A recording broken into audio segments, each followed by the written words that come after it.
성탄절의 주인공은 예수님입니다. 초상식의 삶을 살아갑시다. 할렐루야.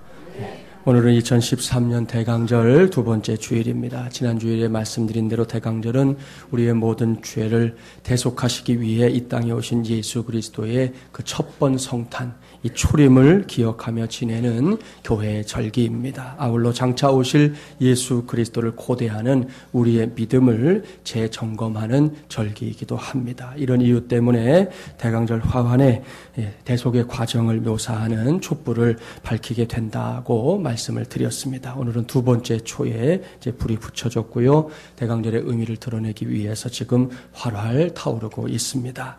아무쪼록 이러한 대강절 절기를 통해 저와 여러분에게 이미 허락하신 죄 씻음의 은혜가 이전보다 더 큰 은혜로 역사하게 되기를 주님의 이름으로 간절히 축원합니다.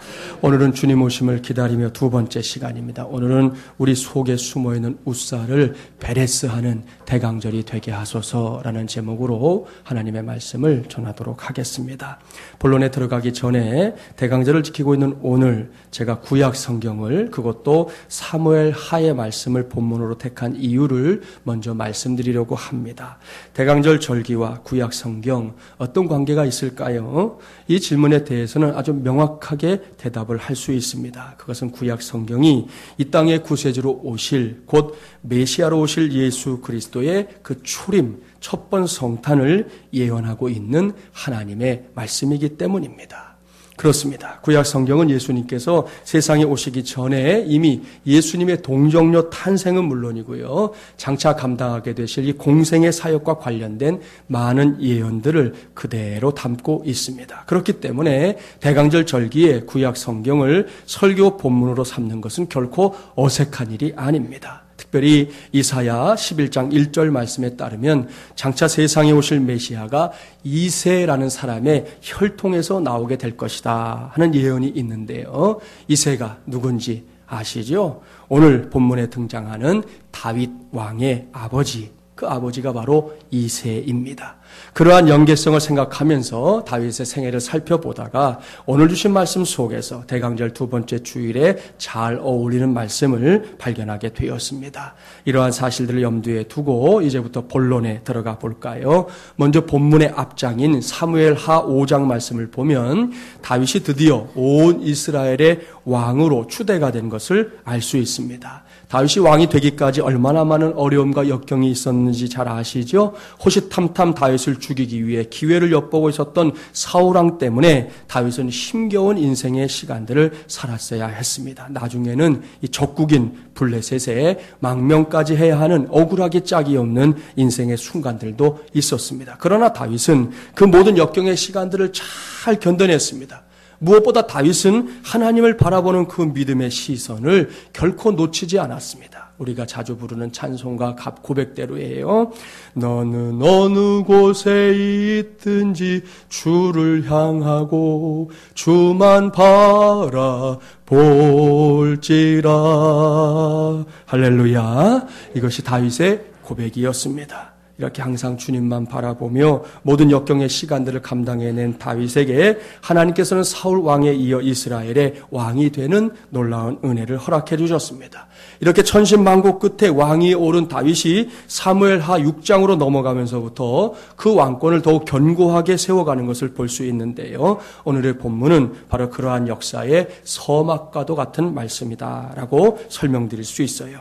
아마도 오늘 주신 말씀을 진작부터 알고 있는 성도들도 있을 겁니다. 그럼에도 불구하고 이 말씀 속에는 주님 오심을 기다리며 대강절 절기를 살아가고 있는 우리 모두에게 특별하게 들려주고 싶어 하시는 메시지가 있습니다. 이제부터 그 말씀을 함께 귀 기울여 보려고 합니다. 아마 이미 말씀드린 것처럼 다윗은 이스라엘의 제2대 왕으로 등극했다는 거 모르는 사람이 없을 건데요. 그런 다음에 다윗이 제일 먼저 했던 일이 뭐냐? 그것은 그동안 기럇 여아림에 사는 아비나답이라는 사람의 집에 보관되어 있었던 하나님의 궤, 그러니까 법궤를 다윗 성으로 옮겨오는 일이었습니다. 이 일은 분명히 보통 일이 아니었습니다. 우선 이 일의 규모를 보면 이 일이 얼마나 대단한 일인지 짐작할 수가 있어요. 본문 1절 말씀을 함께 봉독해 볼까요? 1절입니다. 다윗이 이스라엘에서 뽑은 무리 3만 명을 다시 모으고, 보십시오. 법궤를 옮기기 위해 다윗이 보낸 사람들의 수가 얼마라고요? 3만 명입니다.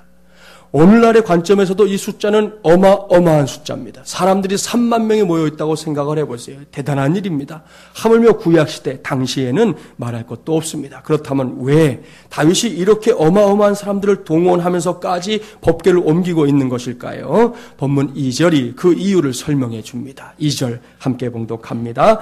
다윗이 일어나 자기와 함께 있는 모든 사람과 더불어 바알레 유다로 가서 거기서 하나님의 궤를 메어 오려 하니 그 궤는 그룹들 사이에 좌정하신 만군의 여호와의 이름으로 불리는 것이라. 아멘.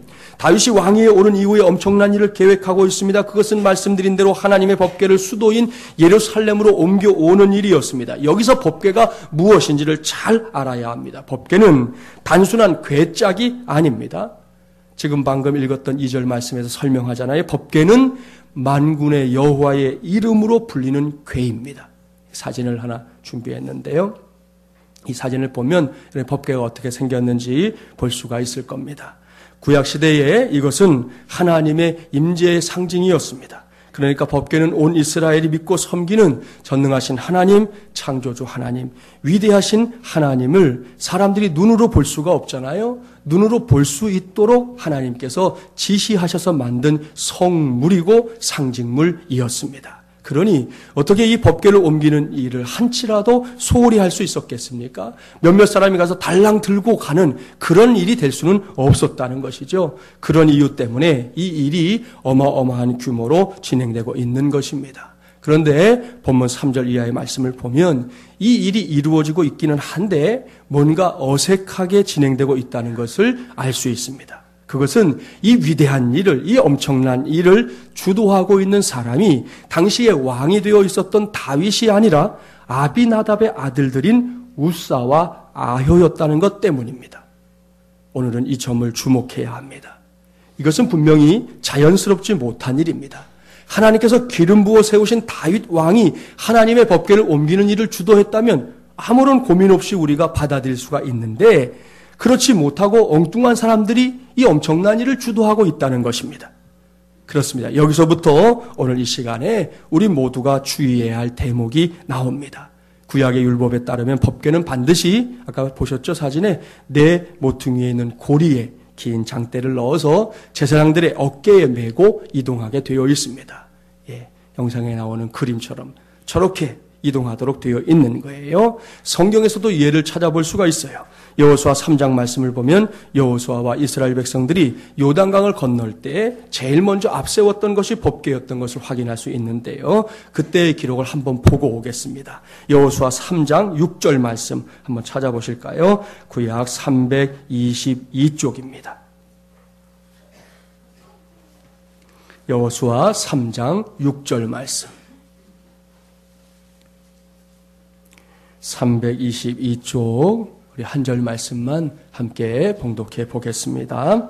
여호수아가 또 제사장들에게 말하여 이르되 언약궤를 메고 백성들 앞서 건너라 하매 곧 언약궤를 메고 백성의 앞서 나아가니라. 아멘. 할렐루야. 잘 보십시오. 이 말씀은 요단강이 홍해처럼 양쪽으로 갈라지는 기적이 일어나기 직전의 상황입니다. 이 엄청난 역사를 눈앞에 두고 여호수아는 제사장들에게 명령하고 있습니다. 백성들보다 앞서 가라는 것입니다. 그런데 그냥 가라고 말씀하지 않았습니다. 하나님의 임재의 상징인 이 법궤를 가지고 가라 명령하고 있습니다. 그러면서 그 법궤를 이동하는 방법에 대해서 제사장들에게 명백하게 말씀하잖아요. 그 명령의 내용이 무엇입니까? 여호수아는 제사장들에게 법궤를 어깨에 메고 가라 그렇게 명하고 있습니다. 제사장들은 이 말씀에 순종했습니다. 법궤를 어깨에 맨 제사장들이 요단강에 들어서자마자 요단강은 육지처럼 갈라져 버렸습니다. 결국 이스라엘 백성들이 그 강을 육지처럼 건너서 가나안 땅에 입성하게 됩니다. 바로 여기에 법궤를 옮길 때마다 누구든지 지켜야 할 원칙이 정확하게 기록되어 있습니다. 그것은 반드시 어깨에 메고 이동해야 한다는 것입니다. 그런데 이제 오늘 본문으로 다시금 돌아가 보세요. 우사와 아효는 하나님의 말씀에 기록된 이러한 기본적인 원칙조차 무시하고 있습니다. 그들은 소가 끄는 수레에 법궤를 떡하니 올려놓고 다윗성으로 이동하고 있었습니다. 결국 나곤의 타작마당에 들어서다가 무엇인가에 의해 소가 놀라서 그 자리에서 껑충껑충 뛰는 이변이 생기고 말았습니다. 당시의 상황을 머릿속에 한번 그려보세요. 쉽게 짐작이 가지 않습니까?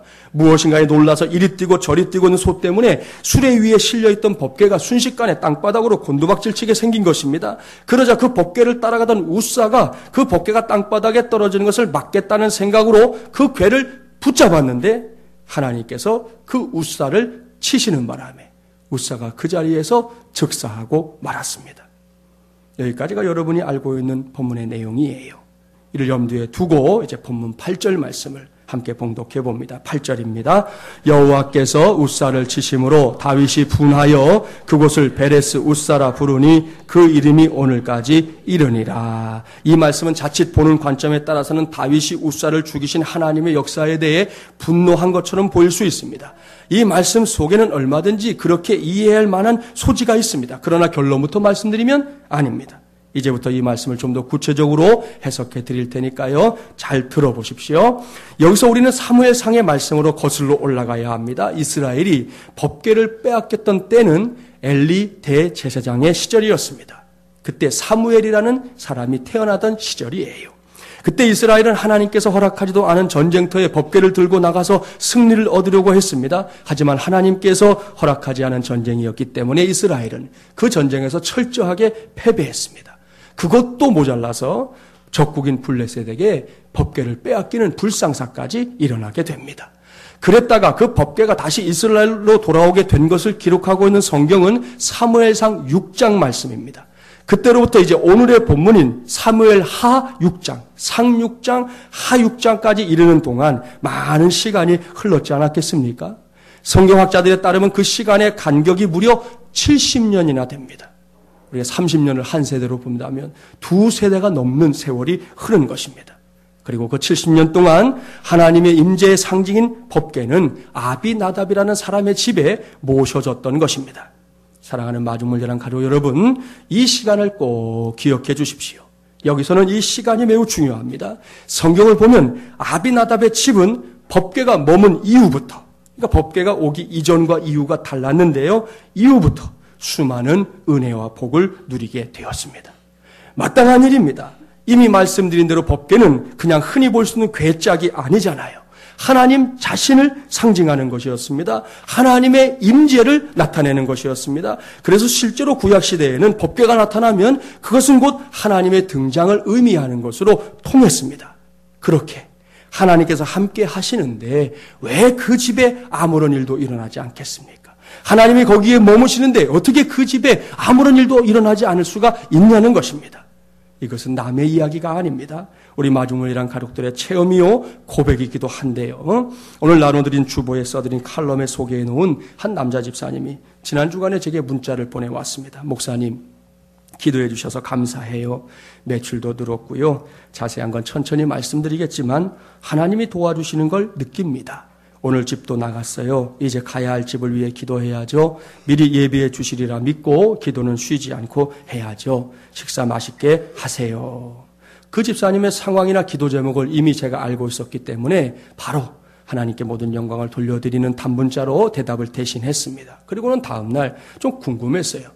무슨 내용이길래 나중에 만나서 얘기하겠다고 하나 싶어서 전화를 걸어서 구체적인 상황을 물었습니다. 그랬더니 정말이지 그 집사님의 표현대로 놀라운 일이, 그야말로 말도 안 되는 일이 일어나고 있었습니다. 요약하면 이런 겁니다.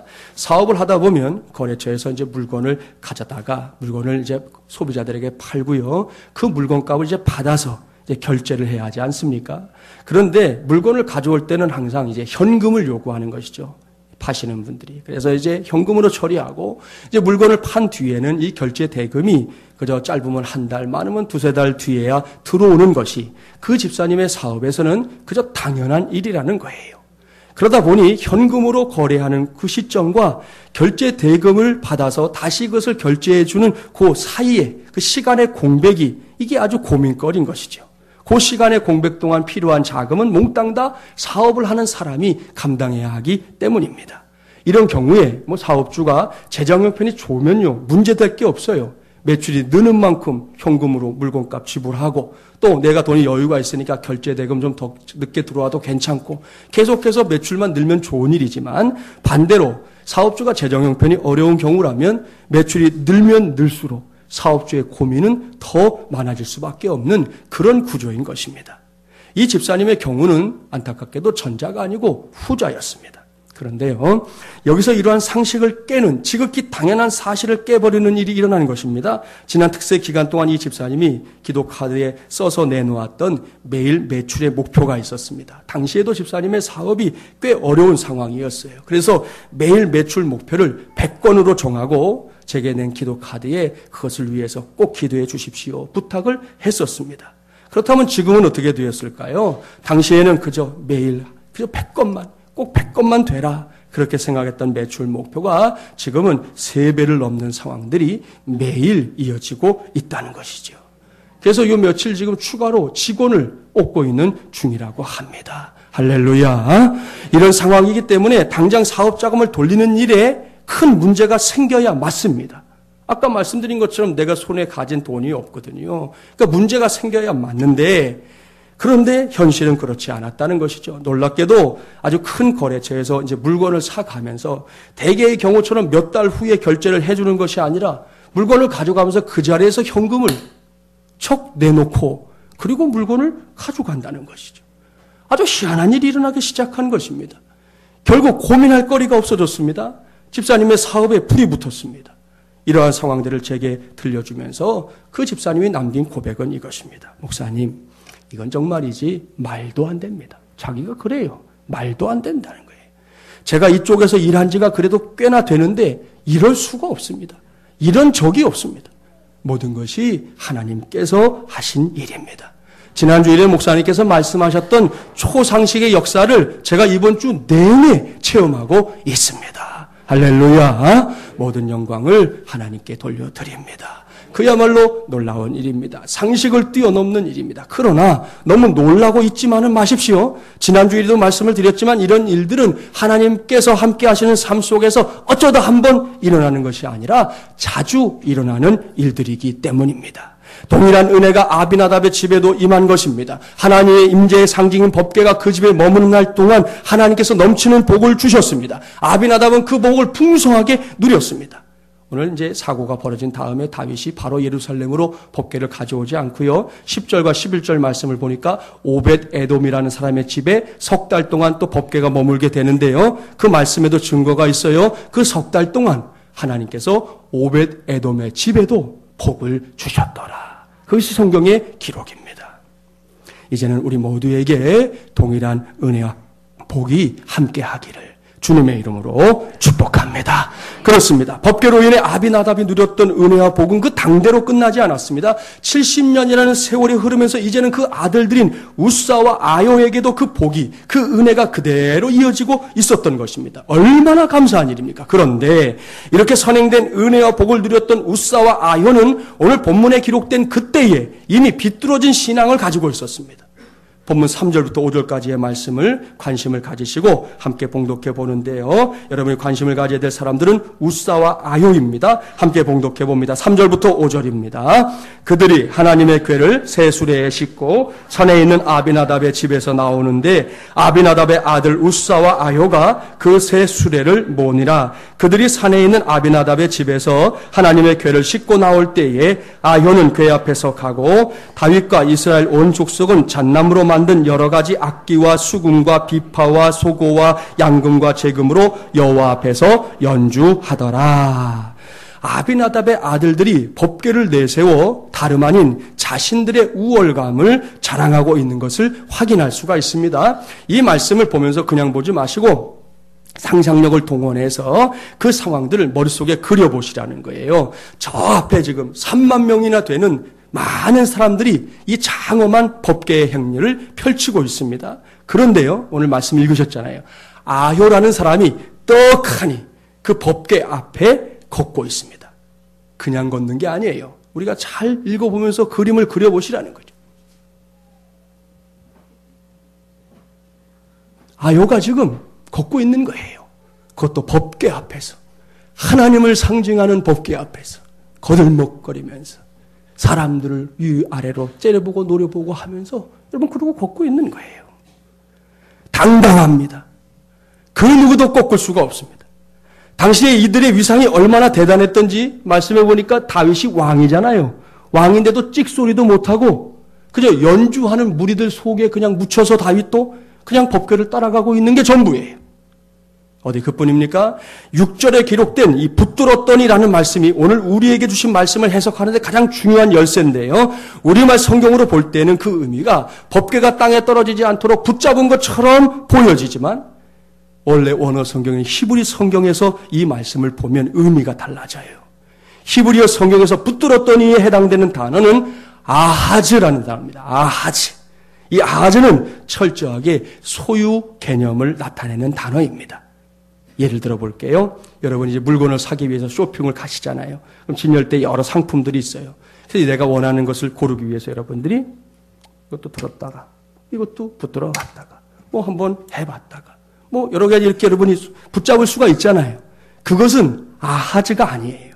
그것은 아하즈가 아니에요. 누군가가 소지하고 있는 물건들 중에서 자신의 것이 있다는 것을 확인하고 그럴 수 있잖아요. 내 물건인데 어떤 분이 이렇게 갖고 있을 때가 있잖아요. 그럴 때 그걸 확인하고는 야! 그거 왜 네가 가지고 있어? 그건 내 거야! 라고 빼앗아 올 때 너 지금 무슨 짓 하는 거야? 내 거에다 왜 손댔어? 이건 내 거란 말이야! 라고 가져갈 때 그때가 바로 아하즈라는 거예요. 가져오는 그거. 그게 아하즈입니다. 여러분 이것이 웃사가 법궤를 붙잡았을 때의 마음가짐이었다는 것이에요. 기가 막힐 노릇입니다. 한번 생각해 보십시오. 그동안 법궤를 자신의 집에 모실 수 있었던 것만 해도 얼마나 큰 은혜입니까? 온 이스라엘 중에 그런 은혜를 누린 사람이 누가 있습니까? 아무도 없습니다. 아비나답의 집만이 그 은혜를 누렸던 것입니다. 그것도 70년이라는 세월 동안. 얼마나 감사할 일입니까? 얼마나 큰 영광을 돌려드려야 될 일입니까? 그런데 그 은혜를 망각하고 이제는 그 법궤가 내 것이라는 겁니다. 이거는 내 소유라는 겁니다. 내가 얼마든지 마음대로 할 수 있는 물건이라는 겁니다. 마치 그것을 자랑하듯 많은 사람들 앞에서 유세라도 하듯 웃사는 수레 위에서 떨어질 듯 맞듯 흔들리고 있는 법궤를 잡으면서 이렇게 한 거예요. 너희들 모두 잘 봐라. 이건 내 거야. 너희들 알지? 우리 집에서 70년 동안 우리가 이 법궤를 지켰다? 이거는 내 거야. 우리 집안 거야.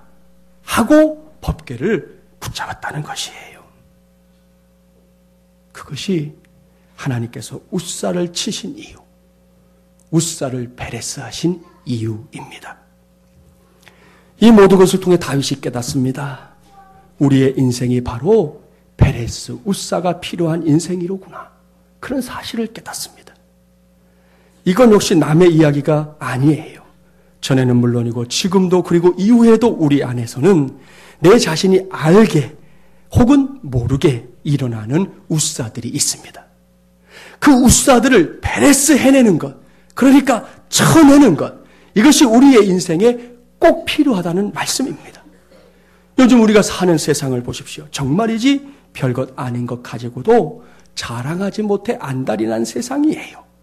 어떻게든 다른 사람들보다 자신이 더 위에 올라서야 한다는 것을 사명처럼 알고 있는 세상입니다. 그래서 이런 이야기가 다 있어요. 이웃에 사는 아줌마 둘이 서로 이제 만나가지고 뭐 이것저것 자랑하다가 이제 우리 부모님들 제일 많이 자랑하는 게 무슨 자랑이에요? 자식 자랑이잖아요. 아들 자랑을 늘어놓기 시작했어요. 아줌마 1, 우리 애는요 참 착해요. 반찬 투정도 안 하고 용돈도 달라고 하지 않고 얼마나 이 녀석이 착한지 몰라요. 아줌마 2, 아 그러세요? 대단한 아드님이시네요. 그런데요 우리 애는요 반항도 않고 싸우지도 않고 밖에 가서 늦게 들어오는 법도 없는 너무나 착실한 아들이에요. 그렇게 얘기했어요. 아줌마 1이 묻습니다. 아 그렇군요. 그럼 대개 아드님 나이가 얼마죠? 그때 아줌마 2가 대답합니다. 아 예, 이제 막 돌 지났어요. 그쪽은요? 그랬더니 아줌마 1이 대답합니다. 우리 애는 100일 이제 막 지났는데요. 그랬다는 거잖아요. 우스개 이야기지만 이것이 요즘 세상에서 흔히 볼 수 있는 모습입니다. 뭔가를 자랑하지 않고서는 입에 가시가 돋치는 사람들의 모습 말입니다. 제가 언젠가 어느 크리스찬이 명함을 하나 건네길래 그걸 받았는데 딱 받았더니 거기에 그분의 이름이 이제 써 있지 않았겠어요? 그 밑에 아주 굵은 글씨로 그것도 두껍게 40일 금식기도 3번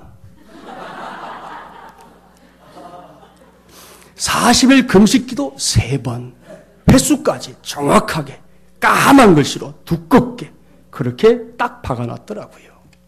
대단한 일이죠. 40일 금식. 저도 한번 못했어요. 저도 40일 금식까지 해본 적이 없어요. 여러분 중에 있나요? 있는지 모르겠어요. 대단한 일이에요. 정말 죽을 각오로 하는 것이죠.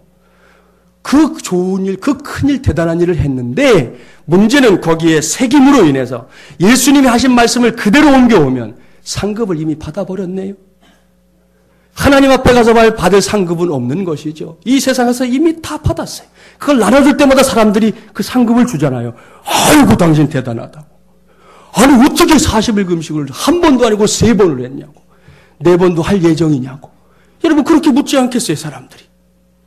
그러니 그 말로 이미 상을 다 받아버렸어요. 그것을 하나님이 기뻐하시지 않는다는 것이죠. 오늘 주신 말씀에 근거할 때 이 모든 것들이 우사들입니다. 단순 그 우사들을 베레스해버리지 않으면, 곧 쳐버리지 않으면 우리는 하나님 앞에서 우사와 같은 처지가 되고 말 것이라는 깨달음을 얻은 것입니다. 따라서 이날 다윗이 분노한 것은요, 하나님을 향해 분노한 게 아니에요. 우사의 어리석음을 막지 못하고 그저 방치했던 그 우사의 위용 때문에 뭐라고 말도 하지 못하고 쩔쩔매면서 옆에서 그저 그러고 걸어갔던 자기 자신을 향한 분노였던 것입니다. 사랑하는 마중물 여러분, 가족 여러분, 대강절 2번째 주일을 맞고 있는 우리 모두는 이 말씀을 보면서 깊이 생각해 봐야 합니다. 과연 우리는 어떤지 말입니다. 지금 우리 속에, 아니 내 속에 숨어있는 우사, 어떤 우사입니까? 요즘 사회적으로 문제가 되고 있는 왕따, 이제 너무 많이 들으셨죠? 왕따는 사람들이 악한 의도로 어떤 소수의 사람들을 철저하게 짓밟는 것입니다. 청소년들의 경우에는 이 문제 때문에 스스로 목숨을 끊기도 하고요. 어른들도 직장에서 또 뭐 이웃과의 관계 속에서 이런 왕따를 당하게 되면 우울증에 걸리거나 아주 심각한 대인 기피증에 걸려서 직장 생활 자체를 할 수 없게 되는 그런 결과들도 보고가 되고 있습니다. 최근에는 카따라는 말도 생겼어요. 카톡 아시잖아요, 카톡. 카톡이라는 이 문자 메시지를 주고받는 스마트폰 프로그램 속에서도 사람들을 왕따시킨다. 그래서 카따예요. 카따에 내가 들어가고 싶지 않아도 그걸 강제로 또 들어오게 하는 게 있더라고요. 제가 원하지 않아도 강제로 들어가요. 들어가고 나면 많은 사람들이 그 한 사람을 놓고 가진 욕설, 입에 담을 수 없는 욕설과 인격을 짓밟는 말들을 막 늘어놓는 거예요. 실제로는 내가 그 사람들을 만난 것도 아닌데 그것 때문에 큰 어려움을 겪는 일들이 요즘 학교에서 특별히 아이들 사이에서 큰 문제가 되고 있다는 것입니다. 왜 이런 일들이 일어납니까? 그것은 사람들 속에 우사가 숨어있기 때문입니다. 내가 뭔가 약점이 있고 못난 너보다는 훨씬 낫다. 견주어 보니까 그래도 내가 너보다는 요만큼은 더 나아. 너는 내 발톱에 때만도 못하다. 그런 거예요. 이런 우사들이 어른들이고 애들이고 할 것 없이 그 속에 깊이 숨어서 지금 우리가 사는 세상을 어지럽히고 있는 것입니다. 그렇습니다. 이런 우사들 때문에 우리는 종종 다른 사람들과 많은 갈등을 겪으며 살아가고 있습니다. 교회 안팎에서 서로 축복하고 세워줘야 할 관계가 서로 반목하고 으르렁거리는 관계로 변하고 말았습니다. 목사도 다르지 않고 여러분도 마찬가지고 우리가 살면서 이런 갈등 속에서 지금 살고 있다는 것이죠. 그러니 이런 세상 속에서 우리가 반드시 해야 할 일이 무엇이겠습니까? 그것은 바로 그 우사들을 몽땅 다 베레스하는 것, 쳐내는 것입니다. 그래야만 우리 모두는 관계들을 회복하고 무엇보다 건강한 동역의 관계를 만들어갈 수 있는 것입니다. 그래서 이 시간에 당부합니다. 2013년도 대강절 절기를 살아가면서 벌써 무엇인가 우리의 마음을 빼앗긴 일들이 있을 수 있지만 오늘 이 시간을 기해서 그 무엇인가 마음을 빼앗기기 전에 이 땅에 오신 아기 예수님을 깊이 생각하기 바랍니다. 그리고 그 예수님의 마음이 이제는 우리의 마음, 나의 마음, 또 우리 교회의 마음이 될 수 있기를 구하기 바랍니다. 왜입니까? 예수님이야말로 모든 우사들을 확실하게 베레스하시고 친히 이 땅에 오신 분이기 때문입니다. 옳습니다. 예수님은 하늘 보좌를, 오늘 찬송 우리 87장 불렀잖아요. 하늘 보좌를 스스로 버리셨습니다. 그건 당연히 예수님 거예요. 예수님이야말로 아주 하시면 되는 거예요. 그건 내 거니까. 누구도 항거할 수 없는 거예요.